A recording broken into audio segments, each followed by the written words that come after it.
Joining us online is Rav Arora, independent journalist based in Vancouver, Canada. He writes for his new Substack publication, Noble Truths, with Rav Arora, dedicated to unreported COVID truths, among other topics, all those things that are banned by social media. You know, Rav, thanks so much for joining the show. Great to talk to you. Hey, Ben. It's great to be on again. So let's talk about what's going on up in Canada. So for folks who don't have a lot of background on Canadian politics, let's begin with this. Justin Trudeau's been prime minister for a while. He's sort of a cross between Bernie Sanders, Nancy Pelosi, and Derek Zoolander. And definitely he's not Fidel Castro's kid, 100% not Fidel Castro's kid, but he is not particularly popular up there. What's the electoral situation like for Trudeau? Because the impression abroad seems to be that he's, solidly in place as prime minister, but he's governing with a minority government, is he not?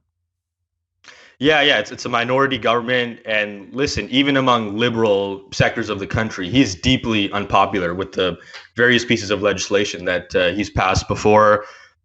He's driven the country into billions of dollars of debt already. And he's been passing various pieces of legislation surrounding hate speech and broadening the parameters of what we consider hate speech and imposing various or trying to impose various fines and penalties for that, and imposing increasing regulations on social media for hate speech and terrorist activity, and increasing surveillance of these kind of things. So even among the liberal left and among conservatives, he's been deeply unpopular with a variety of measures that he's been trying to pass.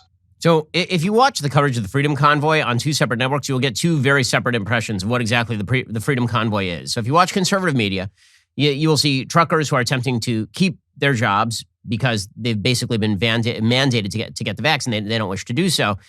And mostly peaceful, very little violence. At the very worst, some obstruction of traffic. The traffic that was being obstructed on Ambassador Bridge has now been reopened. If you watch the left-wing media, there are a bunch of Nazi racists who are apparently going to burn Ottawa to the ground. So what's the actual truth about what's going on with the Freedom Convoy? Yeah. So as an outsider, as somebody living outside of Canada, you might hear of this national emergency here and think that there is some natural disaster or some kind of terrorist activity threatening this country. But in reality, you have kids jumping on bouncy castles, crowds singing and dancing together, protesters hugging police officers. There was just some video footage that came out on TikTok of Sikh Canadians preparing traditional Indian meals to serve to the truckers in the name of national unity and diversity of people across various ethnicities, religions, creeds, classes, etc. This is not a national emergency of any kind. Yes, certain streets are clogged up and essential travel must be opened up in certain areas if there are still issues there, as the police have already done with the Ambassador Bridge, which just opened up a couple of days ago. But this does not require any of the emergency measures that have taken place that have violated our civil liberties, freezing the bank accounts of protesters who have donated to the protests, regulating the crowdfunding platforms and cryptocurrency, suspending the insurance of the truckers. Like, this is outrageous. This tyrannical regime here in Canada was every liberal activist's nightmare for the Trump administration. And we're here living it right now. And the media is on the side of Trudeau. And there seems to be very little pushback in the mainstream. So, Rav, how do the Canadian public feel about this? Because, obviously, the vast majority of the public is vaxxed, fully vaxxed. It's one of the more vaxxed countries on planet Earth. There was pretty widespread support for vax mandates and mask mandates across Canada. Those are starting to loosen up in particular provinces. And the Freedom Convoy, by sort of polling data in Canada, is not particularly popular. But when put up against Justin Trudeau's Emergencies Act invocation, how popular are the two sides right now? Yeah, no, there's a lot of division between the two. And I mean, the Canadian Civil Liberties Organization, they've opposed this, the Emergencies Act.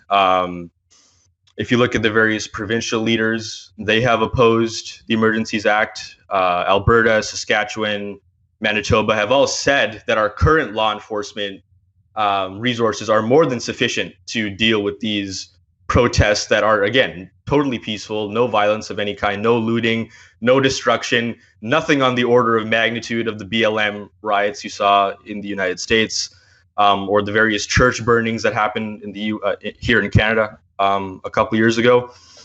So the provincial leaders are not on the side of Trudeau on this, and also we're seeing provincial leaders set a plan for lifting vaccine mandates. So Ontario, Quebec, and Alberta have all said that they're going to lift the vaccine mandates, lift mask mandates, and so the protests are working in many ways. It's been very successful so far, and I also encourage, or I also warn, protesters that they should reasonably protest and not stay longer than they can and have unexpected or unachievable high goals that are never going to be achieved. So it's just a matter now of weighing the wins and the victories here with these protests, and possibly now retreating and coming back, and hopefully Trudeau isn't going to clamp down more on these protests. So, Rob, one of the things that I think scares everybody, or should scare everybody, of liberal bent, and I don't mean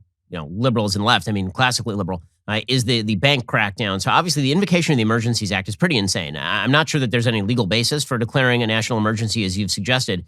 Even if there were, the idea of basically using anti-terror laws to prevent people from giving money to the Freedom Convoy without any actual knowledge that that money is then being used for illegal activity, and telling banks that if they shut down bank accounts, freeze bank accounts, because they don't like where the money is going, that they will be relieved of civil liability. And this is insane and frightening stuff. I mean, we're literally talking about debanking large swaths of the Canadian citizenry if they refuse to abide by Justin Trudeau's belief system. Meanwhile, he's calling everybody who disagrees with him a Nazi, including apparently Jewish lawmakers. Right. Yeah, and it's not only that. It's banks have to report to the RCMP once they get a hold of these accounts that have been contributing funds to the protests. So they have to report it to law enforcement. And so Trudeau here is using the most powerful federal law to basically oppress and marginalize those he disagrees with. I mean, talk about the victim narratives and the oppressed versus the oppressor. I mean, this is literal oppression, and I don't think that's hyperbolic here. And so again, like I was saying earlier, Trudeau is the authoritarian leader everyone feared Donald Trump would be in the United States, and there's very little pushback in the media, among activists, and it's the Canadian working people who are opposing these drastic measures. So, Rav, inside the liberal camp, left-wing camp, is there any attempt to depose Trudeau, get rid of him, replace him with somebody else, or is he pretty solidly ensconced where he is? No, I think he's still solidly ensconced where he is. There's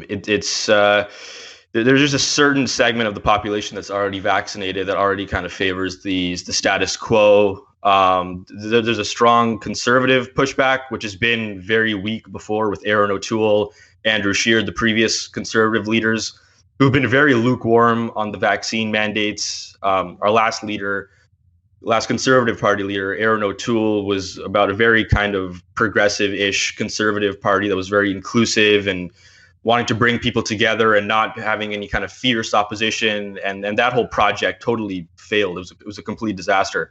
So now we'll see who gets into power, and hopefully conservatives can rally up more support on their side and more fiercely oppose the vaccine mandates and these other policies that the previous conservative leaders have failed to properly voice. Well, that's Rav Arora. You can check out his new Substack publication, Noble Truths with Rav Arora. Rav, really appreciate the time. Thanks, Ben. It's great to be here.